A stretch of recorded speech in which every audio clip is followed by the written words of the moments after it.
સુરતમાં ફી મામલે વિદ્યાર્થીઓને બાનમાં લેવા માટે શિક્ષણ બોર્ડ તરફથી વખતોવખત સૂચનાઓ આપવામાં આવી હોવા છતાં વેલંજાની જેવી ઇન્ટરનેશનલ શાળાએ ધોરણ 10ના વિદ્યાર્થિનીની હોલ ટિકિટ અટકાવતા મામલો જિલ્લા શિક્ષણ અધિકારીની કચેરીએ પહોંચ્યો હતો। ડીઈઓએ શાળાને ફરમાન કરતા વિદ્યાર્થિનીને હોલ ટિકિટ હાલ આપવામાં આવી છે। મળતી વિગતો મુજબ વેલંજા ખાતે આવેલી જેવી ઇન્ટરનેશનલ શાળામાં એક વિદ્યાર્થિનીની ફી બાકી હોવાથી શાળાએ આકરું વલણ અપનાવ્યું હતું। વિદ્યાર્થિનીની હોલ ટિકિટ અટકાવી દીધી હતી। સોશિયલ મીડિયામાં આ મામલે ધમાસાણ સર્જાતા મામલો જિલ્લા શિક્ષણ અધિકારી સુધી પહોંચ્યો હતો, જેમાં ડીઈઓના આદેશથી સ્કૂલે તાત્કાલિક વિદ્યાર્થિનીને હોલ ટિકિટ આપી હતી। ઘટના મામલે વાલીએ જણાવ્યું હતું કે તેમની દીકરી ધોરણ 10માં જેવી ઇન્ટરનેશનલ શાળામાં અભ્યાસ કરી રહી છે। તે માતા સાથે સ્કૂલે ગઈ હતી। સ્કૂલ પર હોલ ટિકિટ લેવા પહોંચી હતી। જોકે સ્કૂલે ફી ભરશો તો જ હોલ ટિકિટ અપાશે તેવું કહેતા જ વાલીઓ મૂંઝવણમાં મુકાઈ ગયા હતા। માત્ર એક ટર્મની ફી બાકી હોય વાલીએ કાકલુદી કરી હતી, પણ શાળા સંચાલકો માન્ય ન હતા। અંતે ડીઈઓએ એજ્યુકેશન ઇન્સ્પેક્ટરને તપાસ સોંપ્યા બાદ સંચાલકોએ હાલ હોલ ટિકિટ આપવાનું ફરમાન જારી કર્યું છે। મનીષભાઈ લવજીભાઈ સાવલિયા મારું નામ।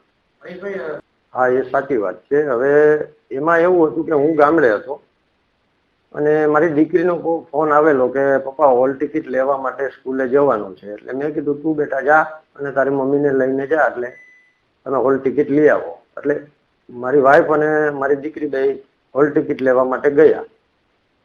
એટલે પ્રિન્સિપલ સરને મળ્યા એટલે પ્રિન્સિપલ સરે એવું કીધું કે ભાઈ તમારી ફી બાકી છે, ફી ભરી જાવ અને હોલ ટિકિટ લઈ જજો। એટલે મારી દીકરીએ એવું કીધું કે મારા પપ્પા દેશમાં છે, શનિ રવિમાં આવશે એટલે ફી ભરી જશે। એટલે એમને એવું કીધું કે તો શનિ રવિમાં તમે ટિકિટ લઈ જજો, કારણ કે અમારે અહીંથી એક વિદ્યાર્થી નથી, અમારે ઘણા બધા વિદ્યાર્થીઓ છે અને અમારે બધાને લેવી પડે અત્યારે ફી।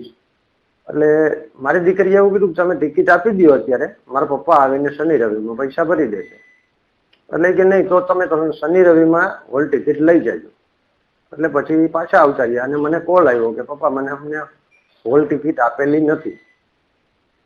એટલે મેં એમને વાત કરી, પ્રિન્સિપલ સરને કોલ કર્યો એટલે કોઈ મેડમે ફોન ઉપાડ્યો અને ઉપાડીને એવું કીધું કે સર અમારે તો જાજા બધા વિદ્યાર્થીઓ હોય તો તમે બધા ફી ના ભરો, અમારે અમુક વિદ્યાર્થીઓને 4-4 વર્ષથી ફી નથી ભરાયેલી। એટલે મેં કીધું મેં તમને ના નથી પાડી।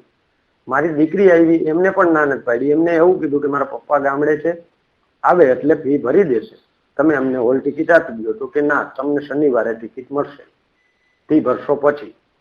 એટલે મારી દીકરીને થોડુંક એવું લાગ્યું કે મારી ઇન્સેટ થઈ છે, અને વાસ્તવિક છે કે આવી ઇન્સેટ થાય કોઈ પણ સ્ટુડન્ટ હોય કે કોઈ પણ વ્યક્તિ હોય તો અત્યારે ઘટનાઓ બને છે કે તમને ખ્યાલ છે કે કાંઈ પણ પગલું લઈ શકે અત્યારે, અને માણસની વચ્ચે ઇન્સેટ થઈ હોય કોઈ પણ પબ્લિકની હિસાબે એટલે એને દુઃખ તો લાગવાનું જ છે, ને પાછી દીકરી છે।